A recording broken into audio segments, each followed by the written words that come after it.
अल्हम्दुलिल्लाहि रब्बिल आलमीन वस्सलातु वस्सलामु अला सय्यिदिल मुरसलीन अम्मा बअद फ़अऊज़ु बिल्लाहि मिनश शैतानिर रजीम बिस्मिल्लाहिर रहमानिर रहीम अस्सलातु वस्सलामु अलैका या रसूलल्लाह वअला आलिका व सहाबिका या हबीबल्लाह अस्सलातु वस्सलामु अलैका या नबी अल्लाह वअला आलिका व सहाबिका या नूर अल्लाह।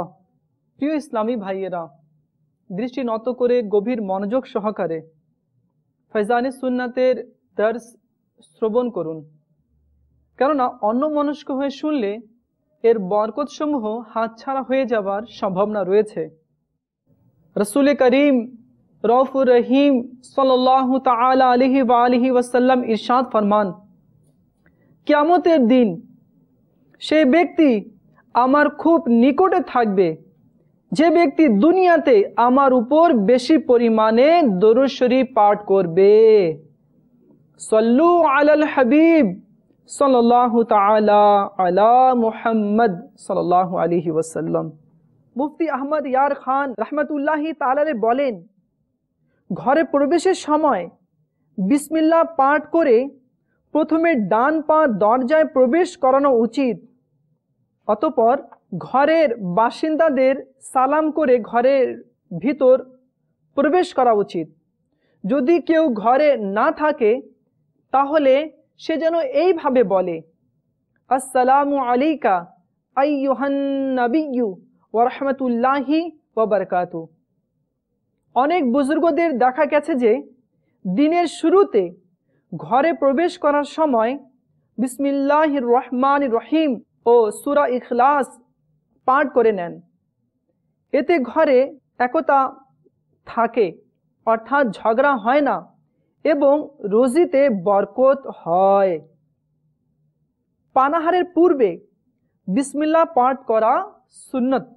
হযরতে সাইয়্যিদুনা হুযায়ফা রাদিয়াল্লাহু তাআলা আনহু বর্ণনা করেন যে তাজদারে মদিনা সাল্লাল্লাহু তাআলা আলাইহি ওয়া আলিহি ওয়াসাল্লাম এর ফরমানে আলিশান হচ্ছে, যে খাবারের উপর বিসমিল্লাহ পাঠ করা হয় না ওই খাবার শয়তানের জন্য বৈধ হয়ে যায়। অর্থাৎ বিসমিল্লাহ না পড়া অবস্থায় শয়তান ওই খাবারের মধ্যে অংশ গ্রহণ করে নেয়।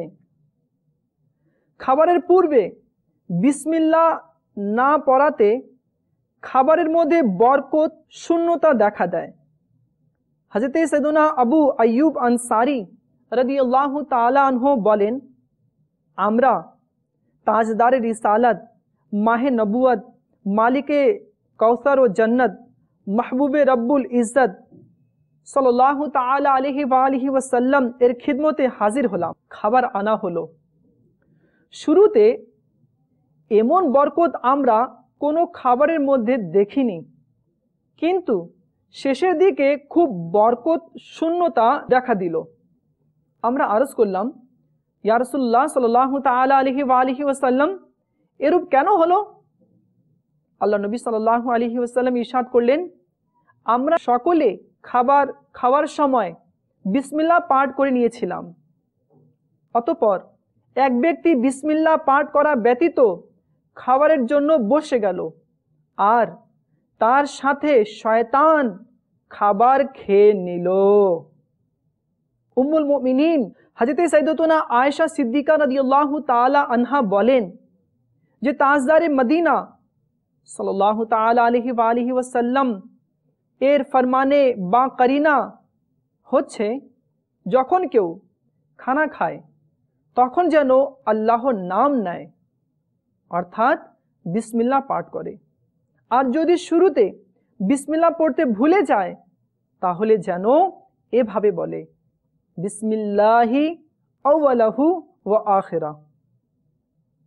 হযরতে সাইয়্যিদুনা উমাইয়া বিন মখশি রাদিয়াল্লাহু তাআলা আনহু বলেন, হুজুর সাল্লাল্লাহু তাআলা আলাইহি ওয়া আলিহি ওয়াসাল্লাম উপস্থিত ছিলেন। এক ব্যক্তি বিসমিল্লাহ পাঠ করা ব্যতীত খাবার খাচ্ছিল।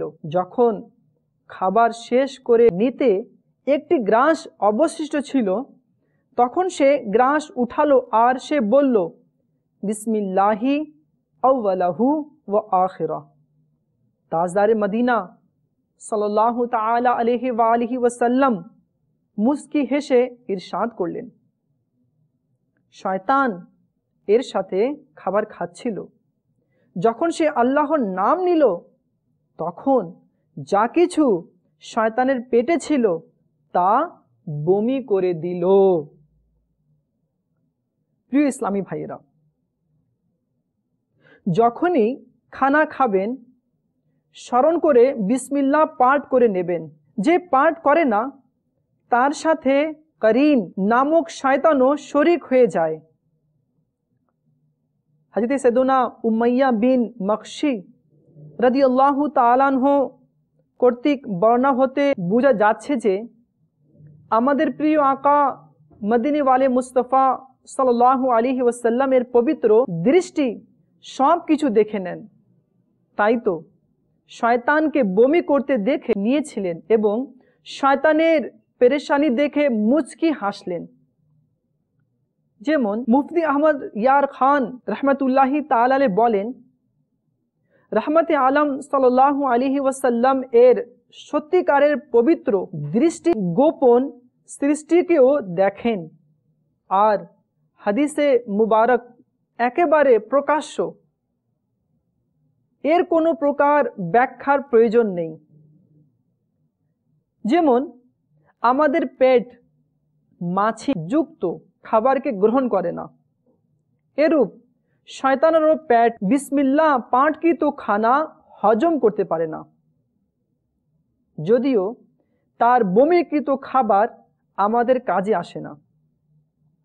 কিন্তু মরদুদ শয়তান অসুস্থ হয়ে যায় ও ক্ষুধার্ত থেকে যায়, আর আমাদের খাবারের হারিয়ে যাওয়া বরকত ফিরে আসে। হাদিসে পাকে যে ব্যক্তির আলোচনা রয়েছে সম্ভবত সে একা খাচ্ছিলেন। যদি হুজুর আকরাম সাল্লাল্লাহু আলাইহি ওয়াসাল্লামের সাথে খেতেন তাহলে বিসমিল্লাহ পাঠ করতে কখনোই ভুলতেন না।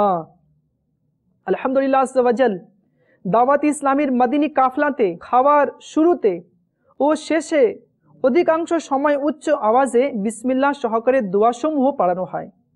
মদিনী কাফলার মুসাফিররা বিভিন্ন প্রকারের দোয়া ও সুন্নত শিক্ষার সৌভাগ্য অর্জন করে। আপনিও দাওয়াত ইসলামীর মদিনী কাফলাতে সফরকে নিজের অভ্যাসে পরিণত করুন। একজন আশিক রসুল এর বর্ণনা নিজের আঙ্গিকে উপস্থাপন করার চেষ্টা করছি। আমাদের মদিনী কাফেলা নাকা করডি বলুচিস্তান পাকিস্তানে সুন্নত প্রশিক্ষণের জন্য গিয়েছিল।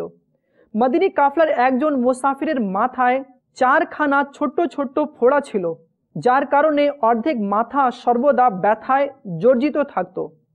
যখন ব্যথা উঠত তখন চেহারার অংশ কালো হয়ে যেত, আর তিনি ব্যথার কারণে অস্থিরভাবে নড়াচড়া করতেন।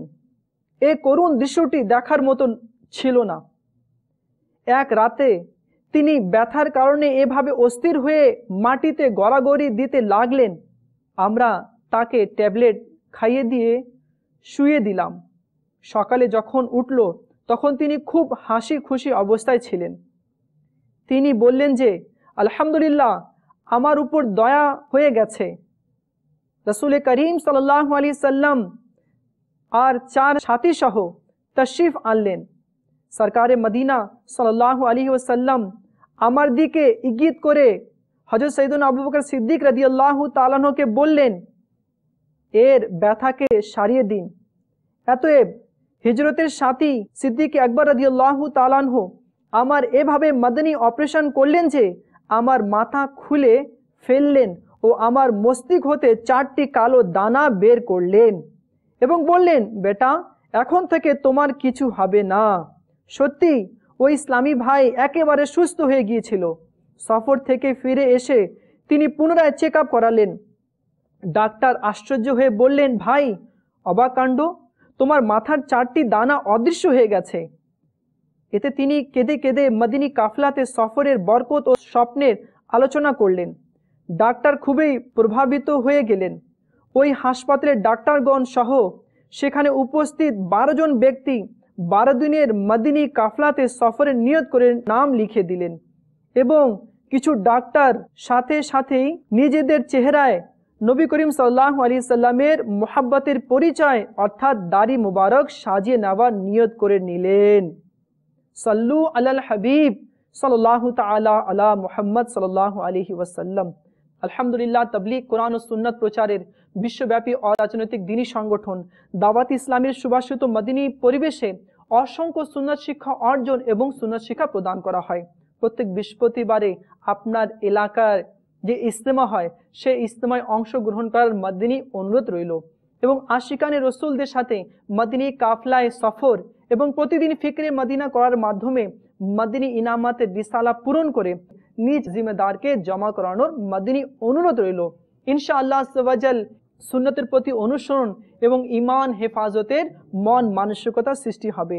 সকল ইসলামী ভাই নিজের এই মদিনী জেহেন তৈরি করে নিন কি আমাকে নিজের এবং সারা দুনিয়ার মানুষের সংশোধনের চেষ্টা করতে হবে ইনশাআল্লাহ আজ্জা ওয়াজাল।